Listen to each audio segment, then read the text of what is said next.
Hey guys, how are you all holding up? How's the lockdown treating you? Well, actually, I would like to call it lock in because for me, I think this is the best time. It's one of the blessings that I think I've got so much of me time that I can work on myself and reinvent myself. So the first in the series of this whole reinvent wheel that we are creating is journaling. What is journaling? For beginners, let's start by explaining the importance of journaling. It's a simple practice of logging, of documenting your life on a day to day level or on a weekly level or at any point in time when you want to feel, you want to pen down your thoughts, analyze your behavior, get in touch with your emotions, write down about your achievements, anything new that you've learned, any interesting conversation you may had with somebody and there's something to take back from, or it could be simply to vent. Uh, the most powerful tool that you can ever have is the power of writing, and that's with you because this is only private to your eye and there's nobody to judge. So in that sense, it's not an uphill task for you where you have to show it to anybody, where it's going to be judged or it can be looked into. You don't have to revisit what you're writing, not yet, because this is a treasure you're building now to be looked back into a few years later when you read those pages. You're deconstructing your life on so many levels. It's helping you to create like almost a platform from which you're going to bounce off and tap into the highest version of yourself. When you start writing, you start getting in touch with yourself. So many emotions, so many ideas, so many beliefs that we are unaware of very often and are not in touch with ourselves all come to the forefront. Let me share a simple example with you. I started journaling way back in, I think, early college, and this was one of my first journals. Yes, I still have it. And actually, I started with a small notebook, a small notepad, and there were simple things that I used to write about, like what are your favorite hobbies, your favorite places to go, my favorite friends, and all of those things. But eventually, I graduated to this journal, and you can see my maiden name there, so it's a very old book. And I had written these lots and lots of pages, some quotes, some inspirations after reading some self-help books. There are a whole lot of pages, day-to-day activities. Sometimes I would just not write for days together and then I'd get back to writing. And there was one point where I wrote about wanting to manifest something in my life. And let me be very open with you. I mean, look at my nails. You see those, they are like shameful sometimes to even show it to people. I'm hiding them most of the time. But at one point when I wrote amongst the many things about growing my nails, and I had written that I have beautiful long nails and I'm very proud of them, and that's it. I left it, I forgot about it. And trust me, a couple of months down the line, I just found this little pocket diary in my drawer, and I opened it and I was reading that, and I read that okay, I had written this thing and I actually had manifested in my life. I didn't even realize when it happened, and I had these long beautiful nails. I'd painted them and I was just flaunting them all day through. I just loved that feeling. I need to go back to that now. So anyway, that's the power of writing, of manifesting things in your life. And it's not only about what you want to achieve, it's not only about what you want to do tomorrow, 5 years down the line. I think you need to write on your day-to-day level, because like I said earlier, the thoughts that we think every day are nothing but what we thought yesterday and day before and the week before. So where is this new streak of genius, or where is this new fresh thought that comes to our mind? It probably comes in flashes, but we haven't captured it. So by writing, you're deconstructing your day at the minutest of level, and probably an idea or an emotional behavior which you can catch, you can work on, is probably going to help you work on yourself further down the line. So think of it like a life coach. It's at your disposal, it's tailor made, and for me, I think it's got real life implications. So there's so many things I could go on and on and on about why you need to journal, but start small. Promise yourself today that you're going to pick up a pen, and if you have nothing around you, just pick up a simple piece of A4 size paper and start writing. Just write. And once you start writing, you will not stop. There are books to start off with, which I will name in the next video. Authors you can look up. Then there are a lot of self-help journal books which are like kind of going to help you how to log into and help you work on those pointers for beginners. But for now, just take your pen and write whatever comes to your mind. It could be like, how did I begin my day? What was the first thought when I woke up? What did I feel when I did my bed? What kind of conversation did you have with your child? How was it feeling sitting and just doing nothing? Or, instead of whiling away your time on social media and killing time on Netflix, why don't we work backwards and start writing? Trust me, you're going to thank yourself a few years down the line and find a new you, a reinvented you, who never had the time in the daily hustle bustle of life. So this time is your time, so invest in yourself. I'm going to read out a little something from my diary which I had written, apart from the many things.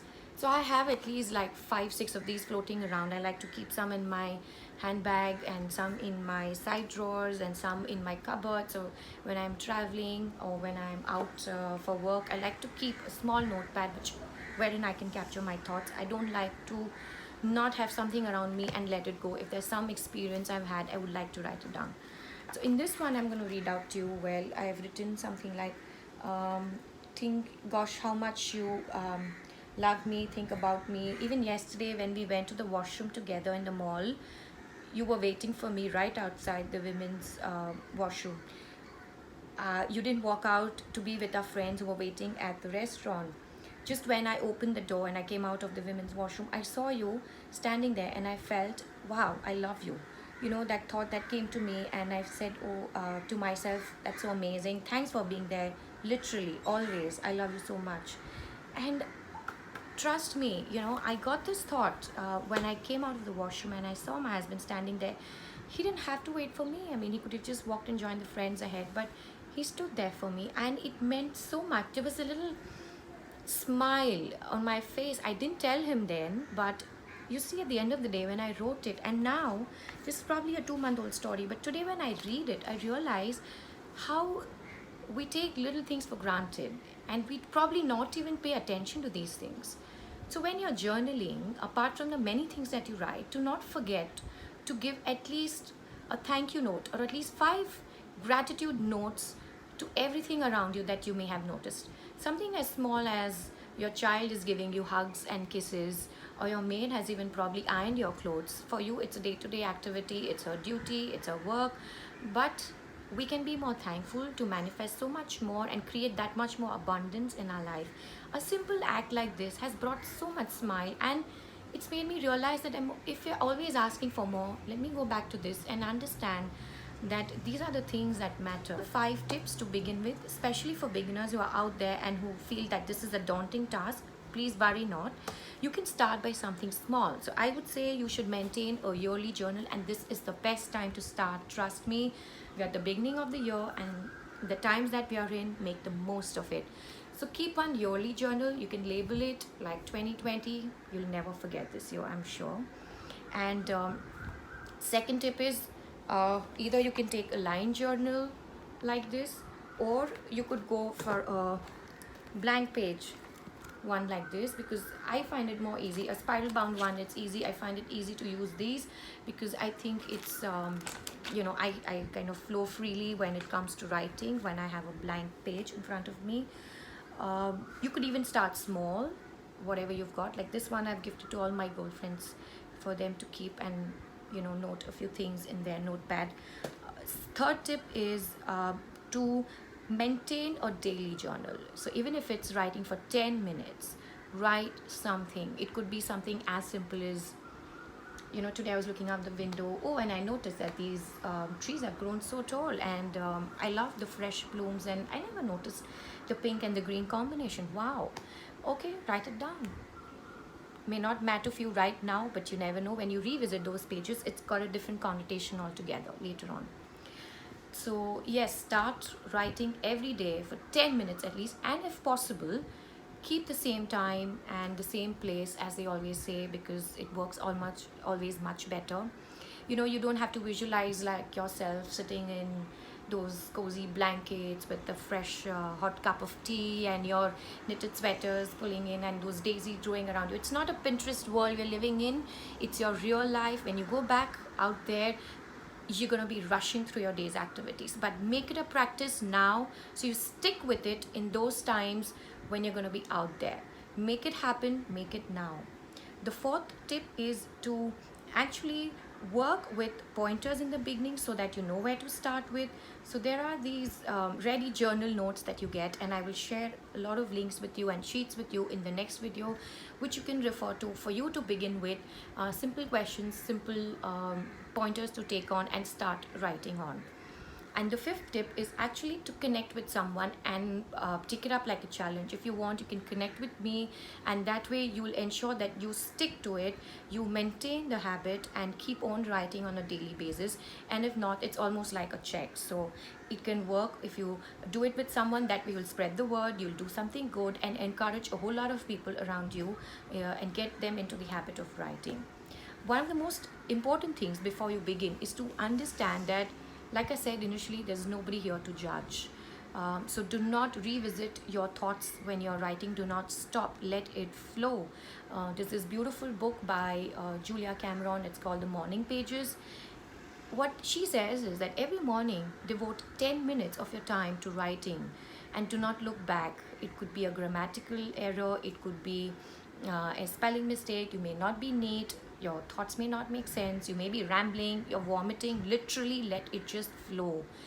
Do not judge, do not analyze. This is not the time. Let it just go.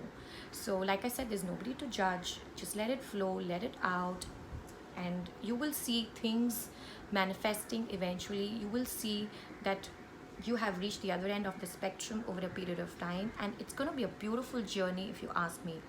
So these are the key pointers on how to start journaling, and this is the time to reinvent yourself. I cannot tell you how important and powerful this word is, to reinvent at so many levels. So let's start journaling, and in the next video I'm going to share with you a whole lot of authors' names, lists and links, and some fun a quick DIY video to show you how we can make our own journal and start with. So stay blessed, and let's write a gratitude note tonight. So if you have something to share, please share with me, and I would love to hear from you. So let's get this going and make the most of your lock-in.